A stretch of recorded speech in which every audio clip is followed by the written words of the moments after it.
Today at Let's Talk Marketplace, we talked about the first Black Week results and the latest news from TikTok's fight against the impending ban from the US government. And in our main topic, we talked about how e-commerce companies can go about finding the best marketplace team members. Our very own Natalia Dobrova, head of the Marketplace Universe job matching project, and me debate job descriptions, unrealistic expectations, and why marketplace managers have so many different job titles. Have fun listening. Let's Talk Marketplace. The Marketplace podcast with Ingrid and Valerie. Hello, welcome back to Let's Talk Marketplace. Just 2 weeks ago until Christmas, and at least here in Germany, the mulled wine and Christmas cookie density is rising by the minute. If you have time for it, that with peak season sales still going on. Incidentally, did you know, Valerie, that around about 60% of European Black Week sales took place on online marketplaces, and 85% of those marketplace sales went to Amazon, according to CB Commerce. Okay, wow, that's quite impressive. No, I had no clue. But do you also have figures on how all over Black Week sales developed year over year? Not yet, no. There's the usual celebratory Black Week press releases by single companies like Amazon, TikTok or Otto or something like that, but nothing broader yet. Okay. Well, I really wonder how the final evaluation for this year's peak season will look like in the end. I can't seem to get a unified picture because last week we had an event and I talked a lot to many different brands and people, and it was like very indifferent and individual experience. So we had everything from that worked quite well, and then on the other hand, it was like, we have like issues, especially with logistic deliveries. And I heard a lot about like DHL and Hermes already having problems. So yeah, it's a quite interesting picture. And I have the feeling that the logistic companies really have an issue right now already. And it's just beginning of December. Let's see how that will evolve. Yeah, definitely, especially in the Amazon, I think is struggling really badly, at least in the German market, with delivery from the FBA logistics centers. Yeah, but do you know what is indeed an overall trend in the whole marketplace and industry, e-commerce industry? That's the huge pickup in job changes. Yeah, well, that's very true. We keep actually track on all the movers and shakers in our network, and I have a check every day actually, like who got promoted, who will get a new job, etc. And I'm not like, it's not coming to an end. It's like turning faster and faster and faster, and even the movers and shakers like exploded, so we couldn't figure it out, all of them, right? To bring them on. They didn't fit all into my newsletter template. So, which is, I really wondered about that, because I mean, after all, why does this happen now? And in the middle of high season, I would have figured teams try to stay consistent for this period of the year. Yeah, well, I don't. I don't really know, why are these changes? But I also realize there are so many changes, especially at the end of the year. But as I don't know exactly, I would love to introduce our today's guest, because we have Natalia Dobrova here in our podcast as a guest today, as an international HR expert and our head of jobs and talents in the Marketplace Universe, which is also a very good friend of mine for many years now. So welcome, Natalia. Hello. I'm Valerie. Hello, Ingrid. I'm very glad to participate this time with the podcast. It's great to have you here, Natalia. We've been talking about the job market in the marketplace industry on this podcast on and off several times, but so far it was always just me and Valerie, so it's really cool to have your knowledge and experience in the field in our team. And here today. But before we talk in more detail about that and about how marketplace teams should go about finding new members for them, let's quickly introduce you in a bit more detail to our listeners. And as Valerie already knows you very well, I think I'll do the honors today. So, Natalia, the most open question of all: who are you? Who are you? It's a very deep, profound philosophical question, but I'll switch just to professional side. So I'm an HR with over 13 years of experience in different international environments of startups and the bigger corporations. And I am having like literally background of tech startups and production and also retail stuff. So all-rounder in the end-to-end processes. But, like the biggest part of any startup is the talent matching, right? That's why I had to deal a lot within this years with finding the right people, defining the right people, and, adopting them in the rapidly changing startup environment to what's going on in the company. And it's most complicated, right? To keep the good talent inside of the company and to develop this in the best possible way. Absolutely. Yeah, and I would also say that the marketplace business is always a bit like a small startup in an already existing company. Yes, so that matches true. quite well. Yeah. Yeah, that exactly. matches well, Yeah. So what do you do best in your business? So everything, of course. How I can tell different. So in my business, I would say it's all about people, right? So I'm personally very sad sometimes that the many companies and corporations, even in HR business, we treat people as the FTE, right? The abbreviation for the full-time employee. But behind that, it's always the person with the needs, with the background, with the expectations, and with the legacy already, with not only job experience, but even like the job trauma, because many people got terminated or they are not aware of what's going on in the company. So that's why to help them to adopt and grow inside of the company, and also for the company, it's important to save the costs, because if someone comes to the team and then stays, 1 year or more or less the same period of time. So it's loss of the cost, because cost for hire is very high and adaptation. And then if somebody leaves the company so fast, and now it's more trending on the market. And for the employer, it's also hard work to keep the talents. So I must say, I'm pretty good in doing that. Okay. And maybe explain to our listeners, why do you work with us? So how did that come into place, and what you do for us? That's a funny story. So I'm trying to make this story short, as Valerie mentioned in the beginning. So we're the first point, so the friends. And literally, so we did meet in winter in this crazy COVID time, which sounds now unrealistic, doing the code bathing, because it was the part of the coaching group and the coaching program, let's say. And since that time, we started to have and develop and grow and nourish our friendship. And I was very glad to see the launch of the first company and the entire startup, and how beautifully it was growing. And now was another project, right? So, and I was fascinated to be part of it, and Valerie invited me to be the part of the job matching project and lead this, if I may say so. Based on my experience, I can do this really well. So, and thank you very much for the trust, let's say. And that's how I landed here in this beautiful position in a box. So what we learned from this: go cold ice bathing and find friends for life. Yeah. Yes, stay healthy. Go out of your comfort zone, definitely. So starting cold bathing in winter is a bit crazy. So you always need a bit of craziness in friendships, right? And what I love about our friendship is as well that we connect on a business level, but also on a spiritual level. And that's makes it so special. Yeah. That's true. That's true. So great. Right. So it's really cool to have you on the team, Natalia. Maybe one fun fact of you. Oh my God. Fun fact. So apart from ice there are bathing so in winter. many.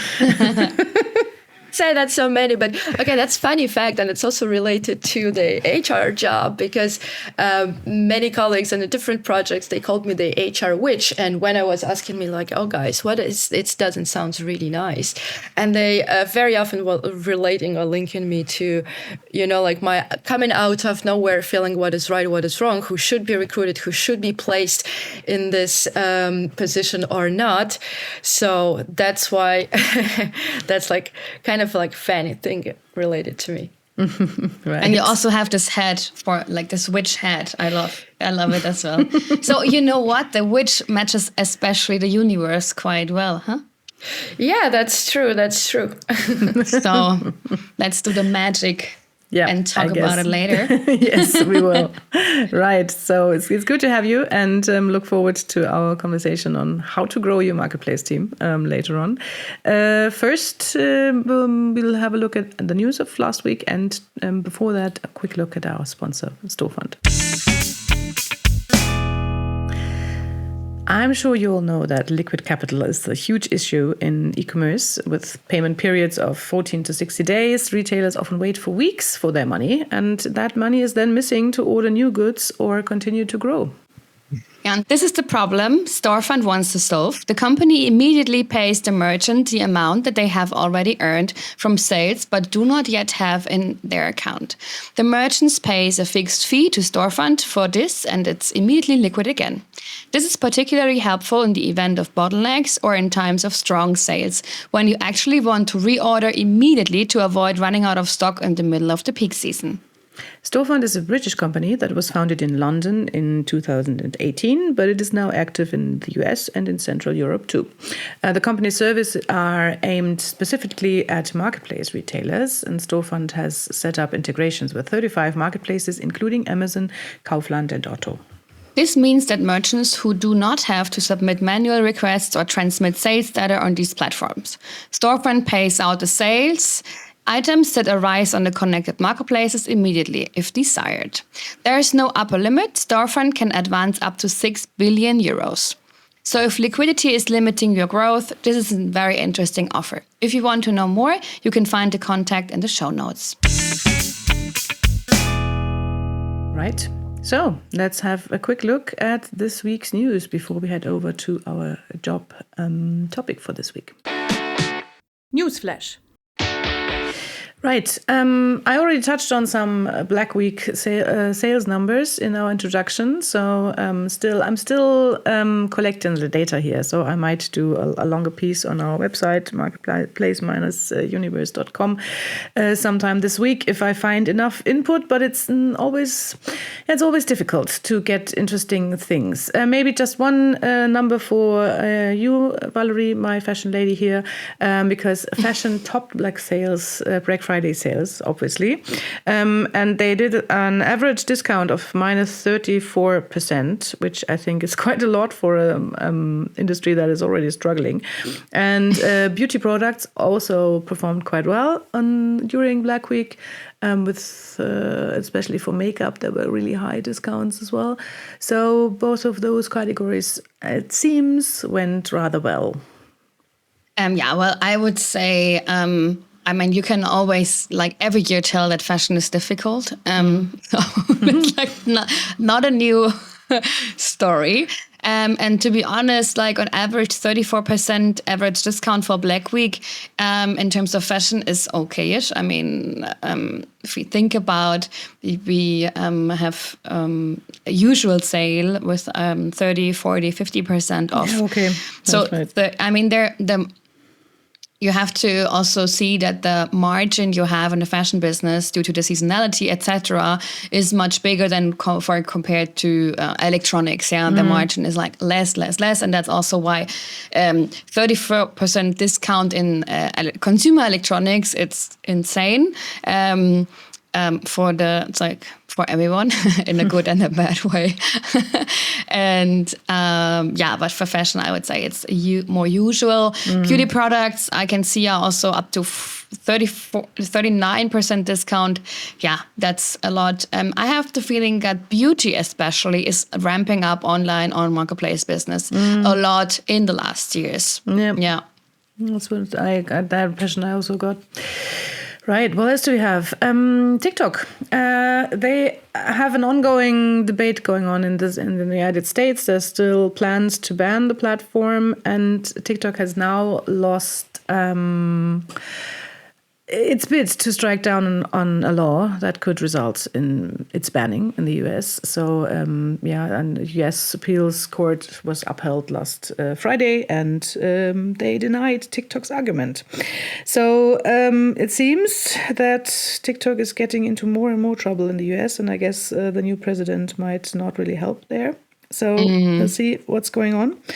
There are different ways for them to get out of it. Under the Biden legislation was still going for a breakup of TikTok, that the Chinese parent company ByteDance would have to sell TikTok itself. They, of course, want to avoid that. Go figure. So we'll see. I think what is fitting here is that TikTok is not really making advances on the US market and are facing serious trouble. And they are this is a really big market for TikTok, especially for TikTok Shop already. So, and now the plans for Europe are picking up again. So they have just started in Spain, and we already reported about this. They might be starting in Ireland as well. So maybe Europe is coming stronger on their agenda now if things are not working out in the US. Yeah, but I would really wonder if TikTok is really stopping in the US, because, I could also imagine that if TikTok is going down in the US, that it also have like a significant impact in Europe. So I'm really, really, I would say we really need to keep an eye on that one. Yeah. Okay. Right. So what else do we have? Not that much. Let's go through it. Yeah, I think that's the most important things, actually. That was Black Week because it was overshadowing everything. And we'll see what happens with the TikTok. Yeah, TikTok is really a wow case. This is happening on the 19th of January, which is pretty soon. I think one day after Trump gets in the position of being a president. And it's let's see how. I think this is also a huge political topic. So it's a technical one with about data protection, free speech, but it's a lot of political relationships, whom to work with whom. Yeah, and just the whole relationship between the US and China as well. So yes, So it's a bit of the feeling of it's on the neck or on the back of TikTok and all its users, which are millions of millions in the US. So, let's see also how this will influence the European TikTok shop market, because I could imagine that there's a lot of development also for the US market, which is also influencing the European market. Yeah. Let's see. Interesting case, really. We don't have that often, that politics are bleeding so much into our marketplace economics. But in this case, they definitely do. Right.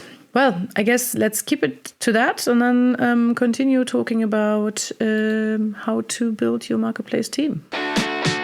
Topic of the week. Right. So, as I said at the beginning, Natalia, I was wondering why now there's such a lot of things happening in the marketplace industry, job-wise. I think I had some 10 job changes that I would try to fit into our newsletter just this week. So there's lots and lots and lots of stuff happening. Why are they doing this now? Aren't there better times to grow and change your team apart from peak season? There's lots of other things to do.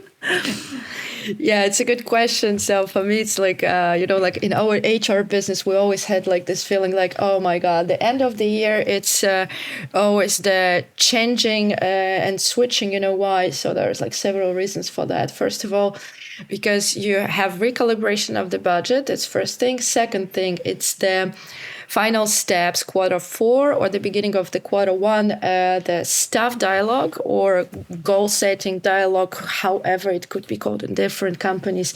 It's different names, but it's, normally the payout of your bonus for the work you did within the year. And normally, so if we look at the European standards, so you get a bonus in the end of the year, then you have the termination period between 3 months, something like this, right?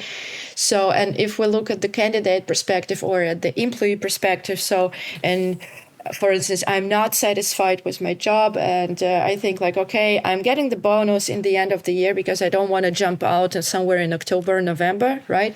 So, and got it paid only partially or not at all. So, and of course, looking for the job or getting people on board, it's important because they will have like the entire coming year, let's say 2025, for onboarding, for going through the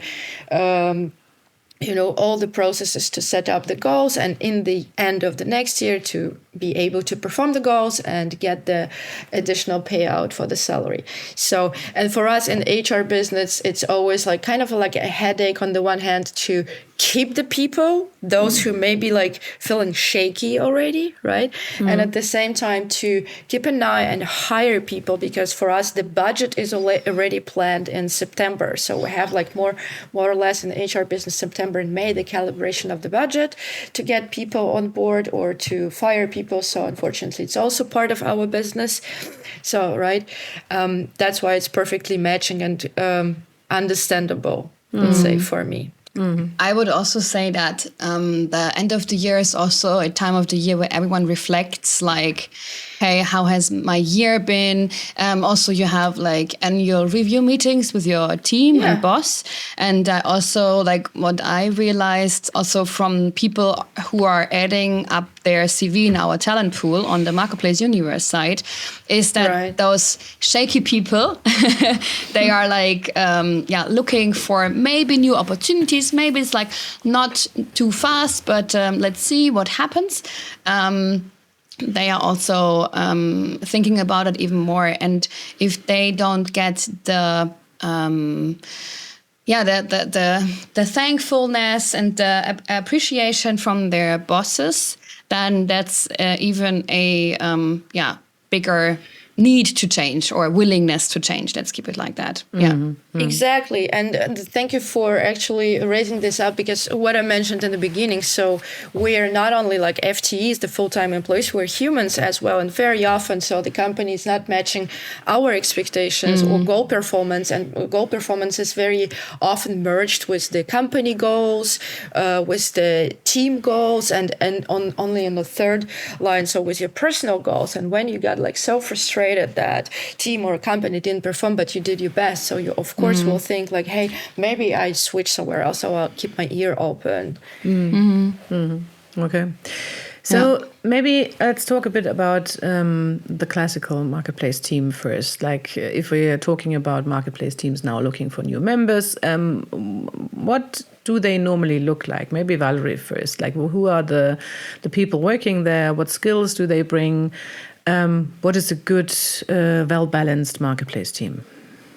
Well, I don't want to answer with like, it's depending on, because I know you hate this answer. But it's really depending on the level where the company stands in terms of marketplace business. Is this their first hire for the marketplace business because they are starting it, or someone started it and now they realize we need one specific person for the marketplace business? So it's the first one in the marketplace business. Now, let's first talk about the goal, where we're heading, and which is what does a well-developed marketplace team look like in a company that knows what it's doing?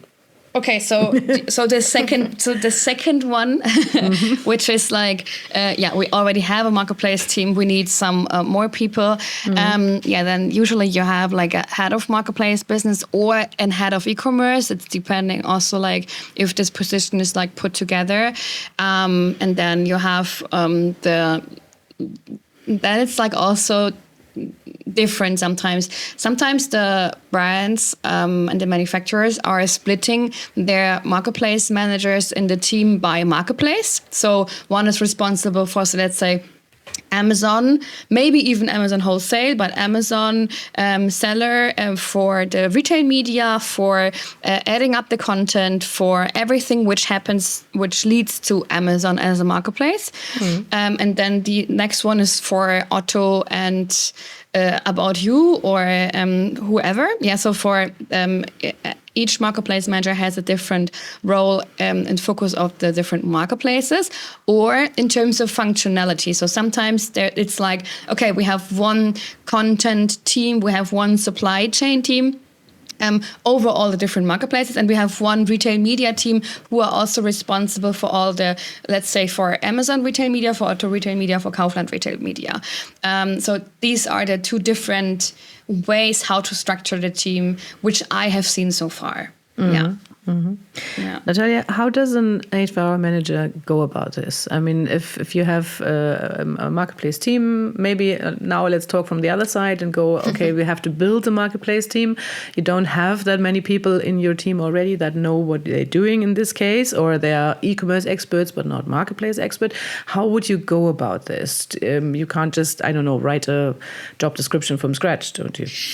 Yeah, that's the funny thing. Like, actually, you do write the job descriptions from scratch, and I will tell you now, like, the background of the most important, the yelk of everything, the job description. And I know how much, for example, the hiring managers or in the company, this document is actually underrated. So, but if I will explain you the whole story about this, it will be like just clear. If you create just one document, it will be the whole chain related to the from the onboarding to offboarding. So normally how I do this, and by the startup, for example, it's impossible sometimes like just to go to the files and say like, this is a job description for marketplace XYZ manager. So download, print, publish in the internet. No. So I normally was coming to the hiring manager and say like, hey, what do you need? What do you need from this person besides like, yeah, it's like super engaged experience? And step by step with the bullet points, I was creating its job description, let's say, for the internal needs, because very often, so the needs of the hiring manager, for example, yeah, let's say 3 or 5 years of experience or experience in the certain branch of the fashion, or, you know, like it could be very precise. And my job as an HR manager, right, in this case, or the recruiter. So to be as precise as possible, and very often the hiring manager having like really so high expectations. And I know in my HR business that, for example, that's not gonna happen. So people will not go for this, you know, like really standard salary with this high expectations. That's why I calibrate this and play ping pong. You know, when I see all the bullet points from the hiring manager, I say like, yeah, what if, for example, the experience will be not 10 plus years, but only 3, but it will be like super engaged person, young and dynamic, right? And so on and so forth. So that's basically the job of HR, or the person who maybe does this work in the company, because it could be like in a small companies, this work is merged, right? So the hiring manager, Natalia, is usually the person who wants the person in their team, right? So if I am the head of marketplace and I search for a new team member, then I am the hiring manager. Exactly. And very often the hiring manager or the person who needs this totally puts on the HR shoulders, you know, all the hiring topic, but without this job description document or clarity. So what is extremely important? What could be, you know, merged, or maybe, you know, like we can downgrade this? This stock is the yelk, because look at this, like I'm describing you the entire change. When you did this internal job description, which will be in the end of the day, and very often good companies, they really do this. So they merge this job description with the employment contract. So it's either part of the employment contract or an attachment, because based on this job description and the contract the employee signed, so you run the goal settings, or, you know, the staff dialogue, however you call it, right? So because this is what was announced during the hiring process, that was what was signed and agreed on the the paper when the person was onboarded, right? And this clarity goes within the entire year, actually, or maybe even longer, right? So how long the person will stay in this position, right? Then when the position is changing, actually, the job description should be changed as well. And I have, for example, a lot of people who coming to me as the certified person in the social law here in Germany, for example, like, hey, I got the promotion, but it was not fixed in my contract. It was not fixed in my job description, but I'm doing way more. And so like, yeah, but that was the task of you actually and the manager to fix it on the paper, and then your staff dialogue or the goal settings will be easy and clear. So you would not be in such troubles, right? So, but many people like they think it's extra work, but in fact, it's just one document. How do I post this job description, which was made internally in the public, for example, in LinkedIn and Stepstone and Monster? This is pure my HR job to make it, like hot and sexy and interesting and describe this in the best possible way. But behind that, it's just facts and figures described in the bullet points, extremely important for the company and future employee. Yeah, this is also what I see, sorry, Ingrid, when I talk with people, they're like, and with like the companies, sometimes they even don't know what to write down in terms of like, what does a marketplace manager really do? And this is also what I learned when we did the Marketplace Uni courses. We let the marketplace managers write their own job description. And then they were like, oh, I'm doing like this, and this, and this, and this, and this, and this, and this. And then they were like, okay, wow. Yes, and none of them is in my contract, reflecting in my salary. And also, they all have so many different titles. So there's also... even if I have a look in my LinkedIn and I know who are the marketplace managers, everyone has a different title. It's so strange. It's not. I can explain you this, and it's also part of it. Like, first of all, like, thanks for noticing this, because for me, it's like total background. See, so the names, it's also completely dependent on the internal organizational structure. And organizational structure is also based on the responsibilities you're having right now. So, and actually, like, coming back to like job description topic, which is like so funny. Look at this. When you create with the hiring manager these things, like what person should do, and very often, so the list is huge. It's like over 10 tasks, like really big tasks, right? And then I honestly look in the eyes of the hiring manager and say, like, sweetheart, it looks like we need either 2 people for this position, like 2 FTEs, or you have to, like redefine the task because it's way too much. And for them, they are unaware of this because they already dip in the business, they are running this, and they need as soon as possible just someone who will cover all the stuff. But to bring this clarity on the table is extremely important. Yeah, and this is so often underrated in also in the big corporates, which I see like that marketplace business is a like the step child you don't want to have still. It's like the unloved stepchild. It's like, we want to get out profitability, and it makes great turnover. But what they want, an additional junior, like we don't have money for that, but we can push this money in the advertising or wholesale budget or etc. And if I compare the amount of team members in the wholesale business, and even if it's the online wholesale business to the marketplace business and the turnover which they do and the profitability, then marketplace is always underrated and has much less team members compared to the turnover they do compared to other departments. And that's often quite unfair. Yeah, and in addition to this, it's also a funny fact, and many people know this just like if they work internally. So because if you go to LinkedIn, for example, and screen the marketplace people and see the position head of or lead of this and that, so in fact, and that's very often, I face this in my business. So in fact, in their contract, it's different position because the company says like, hey, we have this certain organizational structure and you are just whatever, senior specialist of market, blah, blah, blah place, right?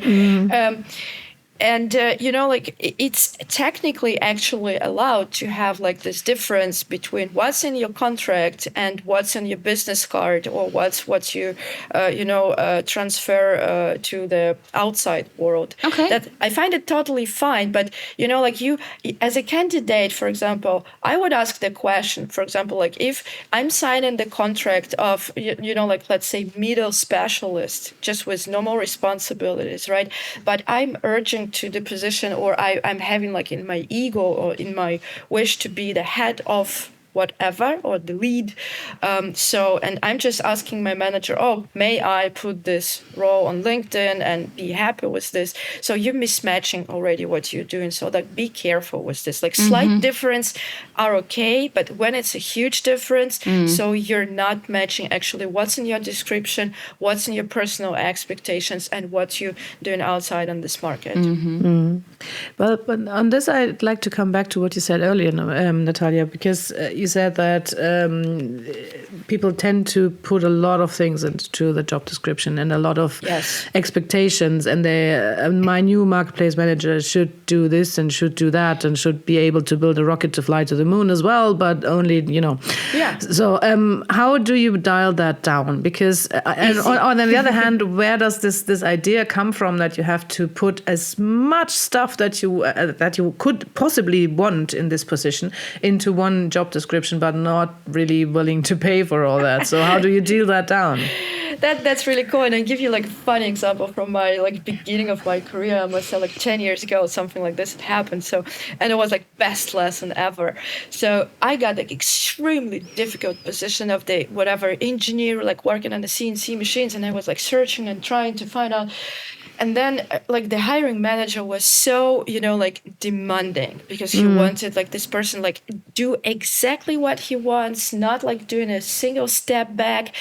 And I was like very young professional back then. And I was like, okay, I need to do my best. Then I realized like I'm not getting there. I screened all the market. We have like thousands of interviews and nothing happens. Then I decided like, okay, I need to involve my genius boss. And I really had like super cool and experienced boss. And he comes and says like, okay, what's your problem, Natalia? I described the situation. And then he was looking at me, like was like as if I'm a 5-year-old kid. And it's like, well, don't you see the problem here? So it looks like you almost 1 year searching for an expert, or like over 6 months at least. That's the limit actually. And says like, it looks like he doesn't need it. We closed the position. So what? And I'm not kidding you. So we came to this hiring manager and we said like, look, you opened the position in the beginning of the year. We provided you with a certain amount of the interviews, like real people, real experts, not just like fake profiles, right? So you run this interview, you're not able to downgrade, and you're still running the business inside of the company, right? So the production runs. So you don't need this person. You don't need this person. So the jar dropped dead. So this guy, he did run to his manager, like, how dare you like to cut my FTE and the budget for this person? And then we said like, yeah, we close this, and then you plan next year the budget better and your expectations better. And guess what? So when next year this position was opened again, of course he was insistent on this, and that's totally fine. But I did screen in the list of the people we already, interviewed the year before, and there was like one brilliant candidate, but he had like 2 points. He needed to be a little bit more flexible because he had like kids, cats, and dogs, and like outside of the town, and his English was not that good. So, but the demand of the English was so great, and we hired this person because I was really insistent on this, because I'm having like such a good feeling for people, and so like, if you take this guy, he will learn English in 1 month, I swear to God, because he's so motivated to work on these machines. And if we allow him to work here, he will be so thankful. And guess what? He is still working in this company. It's like over 10 years. And he created for this company great patents and the know-hows. So sometimes you have to, like bring, I don't want to say it in a bad way, but like bring down the expectations of the hiring manager, or open the eyes and say like, hey, you're looking for someone 6+ months. Do you really need someone? Yeah. I think we also have like this issue of like people and companies who want the people in their offices. I think like this whole remote hybrid work is a big topic. Right. And especially marketplace managers are used already to work remotely, as at least partially. And for example, we have Amazon right now who is like calling all their employees back in the office, and that's a real big fuck up. Even the German Amazon team said like that was not from us. That's came from the US, and we have to stick to it, even though we don't like it either. And we also see it in the job matching we have, that there's maybe a company which is like sitting in the somewhere nowhere, and they're like, yeah, we want to have someone young, someone experienced marketplace manager with a category background, and please stay 3 days in the office. And I'm like, you know what, I was in this position too when I was like in my end 20s, and they were like, yeah, we are in Austria, we want to have someone experienced, someone with passion background. And I was like, yeah, I'm the perfect person for it, but I won't ever move to the Austrian countryside, to Bregenz when I live in Munich. Are you serious? Like, and then they were like, then we found a way. So I negotiated. I learned best negotiations at Amazon, and we negotiated. Okay, they take care about like 2 nights, a week in a hotel, or 1 night. I go there by car, and I can live at home, and it worked out perfectly. I mean, also our team is like set up completely remote, and this is where we need really flexibility. Otherwise, we can't do our job matching. Yeah. Right. And thank you for this bringing up this topic, because I had, the crazy times during the corona as an HR to deal with this, like remote work and the employer, or let's say the board, like going completely nuts and crazy, like, no, our people like doing at home, doing nothing, sitting in underpants in front of the laptop. And, I'm the one, like, and I explain you this in 2 things, like based, first of all, on the cultural aspect, and it's a huge difference between American organizations and European. So I'll come to this a little later. And second point is the trust to the human beings. And I start from the first one. So my background was always, like when I had these talks with the CEO and or the chief technical officer, when they were like, I need people here, like somehow please arrange this. I was like, wait a minute. So what bothers you the most? So that you don't see and control this person, or that this person is not delivering the result. So, and there was like a beautiful silence in the room, right? So, because he was saying like, well, actually the XYZ person like does his work, but I know he's doing this in 2 hours instead of 4. And then the rest is he's chilling. And so like, okay, let him chill. Because think of this, we have like a lot of AI tools, everything what helps us to work with. We still work in 8 hours, right?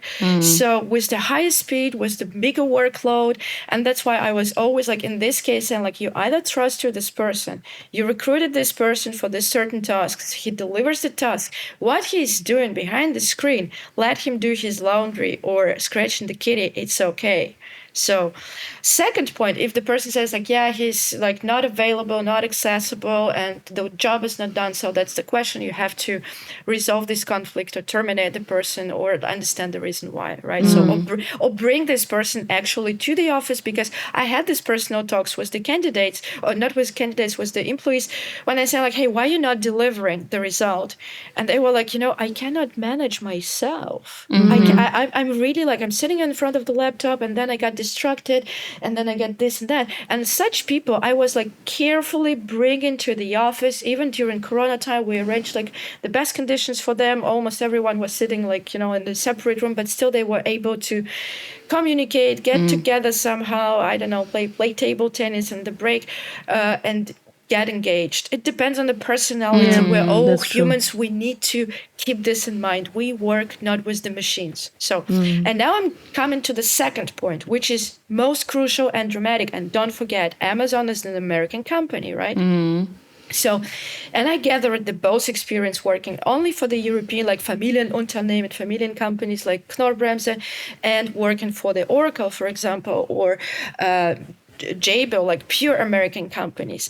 And here, like now what's going on in the market, and it's like global politics. A lot of companies in Europe, in Germany, like in our region, let's say, they're merged with American bigger companies, right? Due to the crisis, due to globalization, which is not healthy anymore. But the huge difference between American and, let's say, European culture is that American working culture is a pure slavery. So there is no private time. There is no respect to weekend work. There is no respect when you work around the emails. And maybe many people now will say like, oh, no, that's like too harsh. No, it is true. And I can bring you many, many examples. That's why the US culture is so focused on delivering the results. Just devote your life to the career. And Europe, and that's why I actually pleased to work here. And I'm not working or supporting an American companies anymore.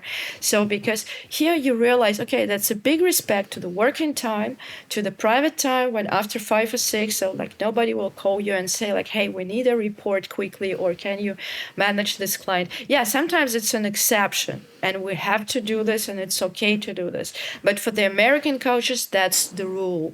That's why, for example, when I coach people privately and they don't know where to go, like to switch the company, the career, and so on and so forth, I'm saying like, what are your values? Are you a workaholic with this, like deep, profound feeling you need to build a career, or you're the one who is having this work-life harmony, right? So, and you need the different standards, and I help them to calibrate this because it's the huge machine with the values and culture. You cannot change it. You're either part of it or you're out. And Amazon is for example, it's very, very hard, working environment. So, and I worked with, in Amazon, I worked with people who came after Amazon. So like me? Not you as well, yes. But I had a colleague, so he's a brilliant person. And when I was saying like, oh, that's actually interesting to work in Amazon, and his comment was, I saw men crying in Amazon. I was like, oh, damn, so harsh the reality there. It's like, yes, that's why I'm happy to switch. Yeah, and that's what I see. Actually, a lot of like ex-colleagues from Amazon, they are now self-employed, build up their own companies. Like Kilian, for example, from Refurbed, he built up Refurbed. So as a marketplace, so they stay somehow in the environment, which I love. But they are like very less people who are really retired there. But speaking about how to connect people, and this is why we do this also, is maybe doing a short turnaround to the job matching, which we do. So why do we originally started the job matching, or what is this? Is like we wanted to bring people together that called us and say like, hey, Valerie, I'm looking for a new job. Did you hear something? Or companies are like, hey, we had a look for marketplace people already for half a year and we didn't found one. Or it's like we got some CVs already and applications, but for the marketplace business, it's not really the best fit. And that's and because we are so well connected within our niche, the marketplace business, that's the reason why we started the job matching. But Natalia, do you want to explain us more? What is it exactly? What we do there? And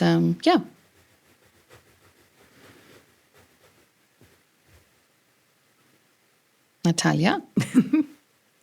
Yeah, sorry, I was muted. And talking to myself almost. Yeah, thanks for this question. So, and as you say, like there is for a good product or a good process, that should be always the external request. You cannot create something like on the empty spot, or maybe it will not have such a good call like we have it right now, right? So, and basically to merge people together, so the companies and the candidates, and have the right person on board. That's the win-win for both sides. And, like part of my values are actually like in the HR, let's say, perspective belonging to this, because if everyone is happy doing the work, or how it runs, and how let's say the lifetime is going, because we spend a lot of time at work, so then that's the best thing. And also in the rapid changing reality, so again, like many people are switching right now, many companies are searching right now, so you have to help quickly to the marketplace business, right, which you are like definitely the ambassadors of it. So, and very often, so like if you have, for example, if we have right now this two sides on our table, or two most important parts of our table. Let's say the candidates who are coming to us, and we have the pool, and we screen, and we engage with these people. So it's not just like, big hiring companies. They have just 1,000 whatever applicants in their pool, and it's literally like that database. So we have like this in a very fresh format, right? And not everyone actually can get to our pool, because some CVs or like some applicants having like completely different experience, or they not really matching to what's going on, right? So, and the second part which we acquired, so that's Valerie, most your legacy and power, let's say, that's the companies, right? So your clients, your circle where you work with, and you have this trust at the first point, trust and connection. Because if, for example, I'm the HR in the company, and I have to go outside and search on the market with the naked hands, or just ask the recruitment company, hey, can you find for me someone? So there is not much trust, because every HR knows that all hiring or like headhunter companies, they adopt CVs. So because they know what they're searching for, and they say like, yeah, we have candidate XYZ, but let's, like a little bit describe his CV in the way so this person would like. So, and we decided not to do this. We do this like very transparently, and also it's less work for me. I don't want to adopt any CV or work on this. So like the candidate is having this shared with me, thank you very much for this, and exactly in this way. So we share this with the company. So it's no fake, it's nothing like behind the back. And that's most valuable, most important, to keep the transparency, right? Definitely.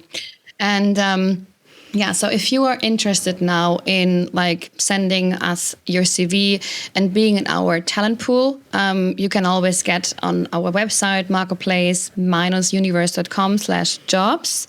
And there, if you scroll down, then you find like the page for talents, and there you can put in your CV, which we love to, and then we will contact you if we see there is a match.